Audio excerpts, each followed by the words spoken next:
કેમ છો નીતાબેન? બસ મજામાં. મજામાં. ક્યાંથી આવો છો? આણંદથી. આણંદથી. શું તકલીફ હતી, કયો જરા. મને ગાડીનો પ્રોબ્લેમ હતો. નસ દબાતી હતી. નસ દબાતી હતી. હા. અને શું થતું હતું એનાથી? એનાથી પગમાં ઝંઝારી થાય, પછી પંજામાં ને એમાં થતું હતું, દુખાવો ને બધું. ચંપલ પહેરી તો ચલાય નહીં, કલાક ઊભું ના રહેવાય. બેસવામાં તકલીફ પડે. બરાબર. પછી સુઈ જઈએ તો ઉઠવામાં તકલીફ પડે. બરાબર. અને વજન બેસે પછી કલાક પછી ઊભું થઈ જાય તો એમાં તકલીફ પડે, ઊભું નહોતું થવાતું. એ બધી તકલીફ પડતી. આ બધી તકલીફ પડતી હતી. હા. બરાબર. ચાલવામાં, ઊભા રહેવામાં, બંને પગમાં ખાલી ચડી જવી. બરાબર. ખાસ રાત્રે સુવામાં તકલીફ થતી હતી તમને? રાત્રે ઊંઘ આવતી હતી કે નહોતી આવતી? ના, ઊંઘ જ નથી આવતી. રાત્રે ઊંઘ નહોતી આવતી. બરાબર. આ બધી તકલીફ થતી હતી જ્યારે અહીંયા આવ્યા ને પહેલા.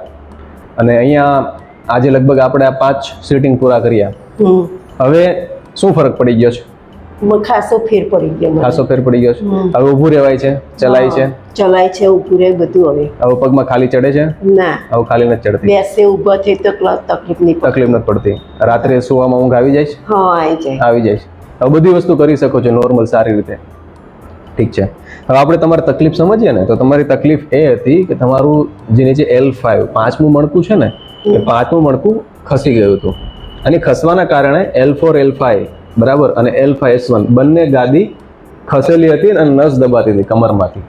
બરાબર. અને આપણે હવે જે સારવાર કરી, આપણે સારવાર પછી એ મણકું એની જગ્યાએ પાછું આવી ગયું અને જે ગાદી ખસેલી હતી અને જે તકલીફ હતી નસ દબાવવાની, એ દબાણ દૂર થયું. બરાબર. અને એના કારણે તમારા પગમાં ચડતી ખાલી દૂર થઈ ગઈ. તમને ચાલવામાં ફરક પડી ગયો, તમને ઊભા રહેવામાં ફરક પડી ગયો. ખાસ તમને રાત્રે ઊંઘ નહોતી આવતી, કેમ કે રાત્રે જ્યારે સૂવો ત્યારે પાછું ત્યાં દબાણ આવતું હતું. અને આ બધી તકલીફો તમારી દૂર થઈ ગઈ. બરાબર. હવે કેવી મજા આવે છે?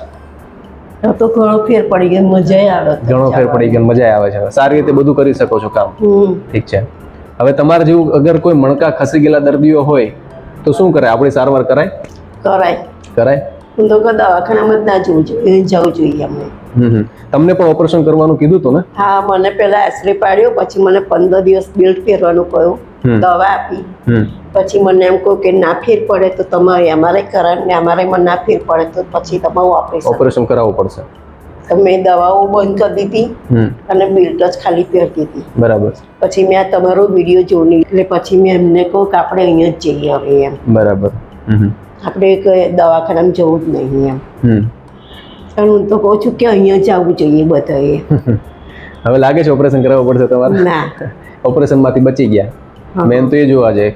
આમાં શું છે, મેન વસ્તુ એ છે કે આપણી પદ્ધતિ જે બોન સેટિંગ પદ્ધતિ છે, એમનાથી પણ આવી બધી તકલીફો દૂર થઈ શકે છે, મટી શકે છે. જેમ કે મણકું ખસી જવું, ગાદી ખસવાના કારણે નસ દબાતી હોય, નસ દબાવવાના કારણે સાયટિકા જેવા પ્રોબ્લેમ છે, પગમાં ખાલી ચડતી હોય, ઊભું જ ના રહી શકાતું હોય, ચાલી ના શકાતું હોય, આ બધી તકલીફો આપણી આવી પદ્ધતિ પણ મટે છે. એક ઓપરેશન એક લાસ્ટ વિકલ્પ છે કે જ્યારે બધી વસ્તુ કરી લીધા પછી પણ ના મળતું તો ઓપરેશન બાજુ જવું પડે. પણ ઘણા દર્દીઓને ખબર ના હોય, ઘણા દર્દીઓ દવાઓ ઘણા લાંબા સમયથી ખાતા હોય અને છેલ્લે કંટાળીને ખબર ના પડતી હોય કે ભાઈ હવે શું કરવું આગળ. બરાબર. તો એવા દર્દીઓને પણ આવી પદ્ધતિથી મટી શકે છે. ઠીક છે, ચાલો, થેન્ક યુ.